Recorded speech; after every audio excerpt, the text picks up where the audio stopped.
It is past 2 a.m., way past midnight, and I almost finished editing this very special video of me driving the Z06 that includes 2 laps, lots of thinking, lots of thoughts, but one thing it does not include, namely lap time, because of course during public session Nürburgring you're simply not allowed to lap time. It's also irresponsible, it's also stupid, it's useless because there's so much traffic. However, we are car guys and we like to compare cars, and we also like to speculate. And watching this back, even though I did not actively time myself, watching this back on the first lap, or just like use the video as a reference, from Bridge to Gantry, that would have been 7 minutes 23. However, as you will later see, there was lots of traffic. There was again traffic here through Flugplatz, so it would have been we're missing here 40 kilometers per hour through the corner at Schwedenkreuz, another 30 kilometers per hour through the high-speed corner, another traffic here. There's like even like a full I would say like 2 cars overtaking each other, etc, etc, etc. And also, well, I mean, first lap on cold tires, first lap not knowing the car, and doing 720 in these conditions. Watching this back right now, I'm shooting an extra fragment because I'm actually kind of blown away by what the car is capable of. And it did not feel fast at all to me because it was just like so easy to drive. So without the traffic, me knowing the car maybe a bit better would have been an easy sub 7. Now, then again, the official lap timing is being done on a full lap, not bridge to gantry, like we're doing here, like as a reference point, very legal reference point. So for a full lap, you need to add another 25 seconds. However, if you put a professional driver or even development driver who knows the car inside out with a better setup, maybe more camber, maybe who knows what else, better seats, that car is probably sub 992 GT3 territory, so sub 7 and sub 992 GT3, something that has been shown already by other media outlets on other smaller tracks.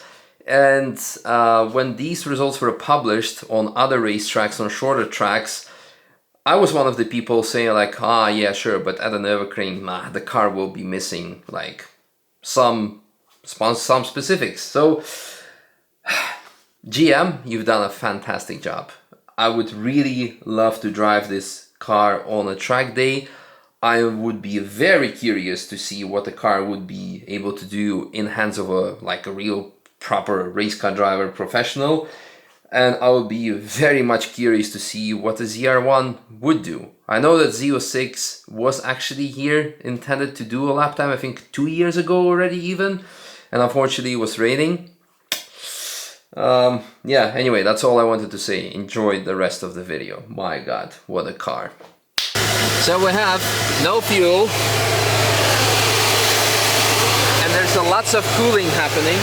Let me switch it off for you, because, well, you know already, as the title of this video and the thumbnail suggests, this was probably one of the most anticipated cars in the world of petrol heads to be seen on the Nürburgring Nordschleife. And massive thanks to Apex Motorsport Luxembourg, we could make this happen.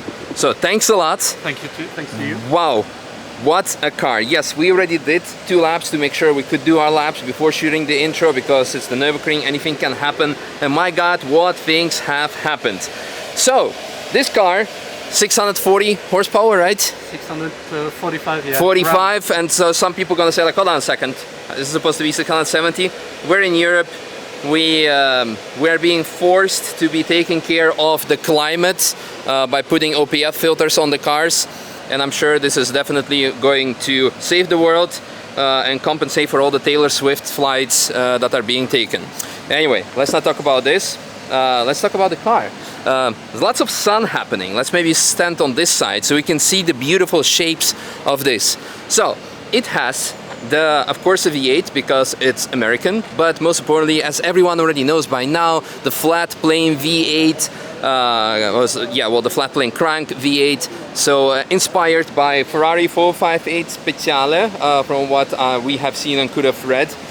And it does definitely perform. I think it would love to breathe a bit more freely throughout those exhaust pipes without the OPF, but the emotion is definitely there.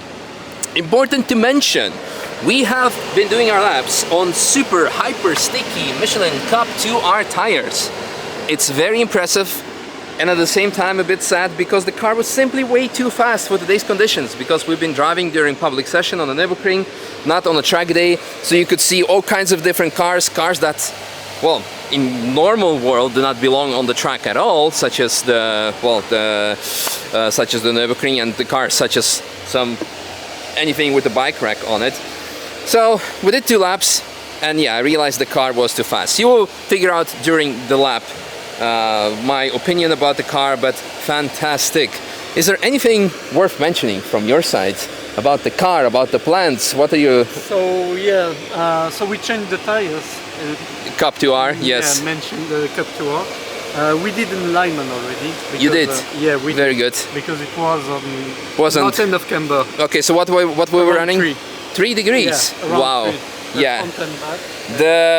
The amount of G-force you could pull through the corners, but I was just, again, so cautious, as far as you can call it cautious, when it comes to the public session traffic, because there is, trust me, there is much more in the car, like the Schwedenkreuz, Flugplatz, the corner speeds that I really wanted to achieve, and we ran out of fuel.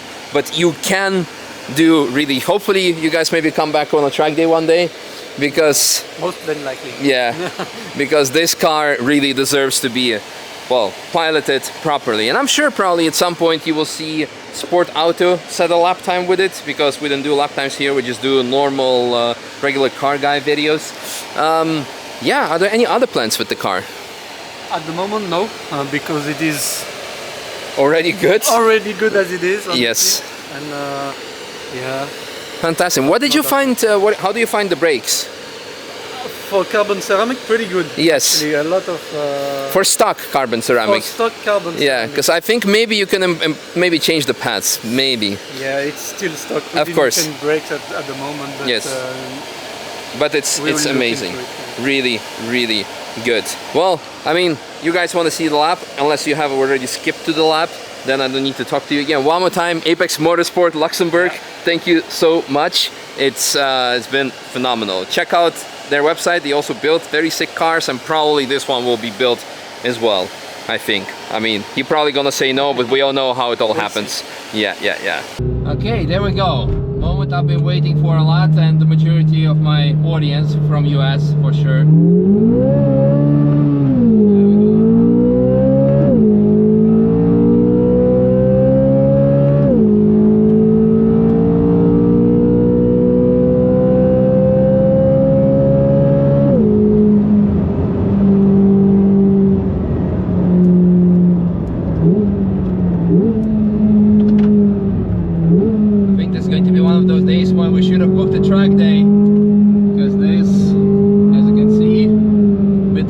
Ahead of us. I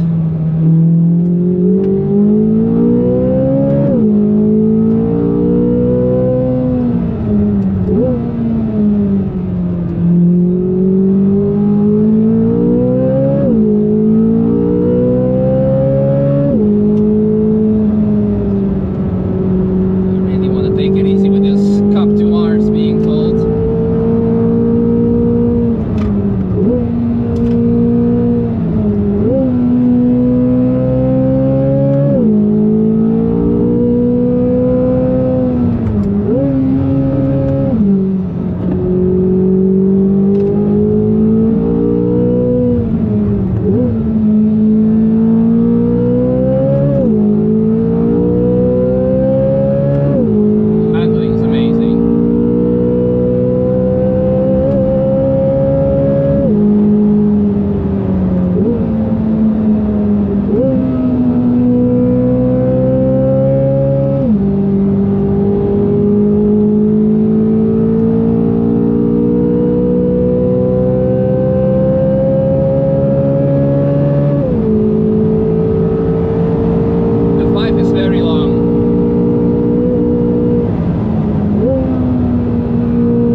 allowed to swear on US television, and I'm sure the majority of audience watching this are American, so we just going to say hell yeah. No, that's Cletus's thing. Amazing. I'm gonna try to drop the pressures and do a second lap, but this car is too fast for public sessions, because as you can see today there are people out there with the bicycles on their bike racks on their vehicles. You really need to have a track day. It's a purebred race car. The amount of G-forces that this thing can pull, I'm really actually curious to figure out how much it is. Blah blah blah, dismiss. That would be, I wonder if we got, no, we didn't get banned, so for the noise. Yeah, I might as well talk a bit about the car for now. Yeah, it's too fast for the public session traffic. You need to drive a track day. You also need bucket seats, because the stock seats, I have a like really proper thumb workout with all the G-forces that are going through it. The downforce is really good. The grip is really good. You could maybe do a couple of changes to it to make it even like slightly more responsive, because regardless, every road car is always a compromise for the road. For 95% of the users, of course, the 4% of them are going to track it, 1% are going to really track it. So it's most of the time it's a compromise. So let's see, yeah, should we do a second lap? Let's try to do a second lap. Why is it if I'm a fully stock car, I'm still getting shivers and thinking, what did I do wrong with this car that the police might pull me over? Because it's extremely fast and it shouldn't be legal.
verdict of the car after 2 laps. I would love to try this car out on a track day where you have less traffic, where you are like a bit more secure about the other people that are driving here with us, because there's simply too much traffic. I would love to go for a 3rd lap, but it seems that, yeah, the car should have been better prepared in terms of fuel level. I love aerodynamics. The stability is fantastic. The suspension is, I would say, 10%, maybe 15% on the soft side. It's still good and manageable for the Nürburgring, for the bumpy Nordschleife, because you can still do really naughty stuff with it, so it's very good. I would still prefer it a bit stiffer. The only point of complaint that I have with this car, for whatever reason, are the brakes. Like on the 2nd lap now, on the first 2 corners, they just didn't work in a way, but also on the 1st lap, they, I wouldn't say deteriorating in performance, but Flansgarden should have not really happened what happened. So not 100% sure what it is, what it was, why it happened. Maybe it's me, maybe it's like a different way of driving, because of course today I drove like 5 different cars, and maybe here you need to have a specific type of operation of the brake pedal, of course, who knows. But they were not horrible, they were still good. But I look here now at the 992 GT3, and GT3 might be, I would say, a bit more emotional in terms of you still have a bit more noise levels, although the US version of this without OPF would definitely sound good. But it's definitely not faster, but the brakes, I would say, on GT3 are definitely better out of the box. I mean, this is the only Z06 that I have driven so far. I don't know whoever has done, I'm sure there are plenty of comparisons on the internet between the Z06 and the GT3. Not on the Nürburgring, so I wouldn't know what the general consensus would be, but that's my only point. Like, suspension, tiny bit soft, but it's similar level as a stock GT3, so it's not that bad. Seats, you need to definitely change for buckets, because this was, with the amount of grip that you have and downforce levels, this is quite a lot. So you need seats, and yeah, that's kind of it. The rest, I wouldn't know. I'm really again sad that we didn't have less traffic, because I wanted to see what the car could do through Flugplatz, what the car could do through Schwedenkreuz, because I think you're very close to like GT4 race car levels with this car in terms of in terms of aero, and in terms of cornering speeds. It's definitely possible, especially with Cup 2Rs. I am really impressed.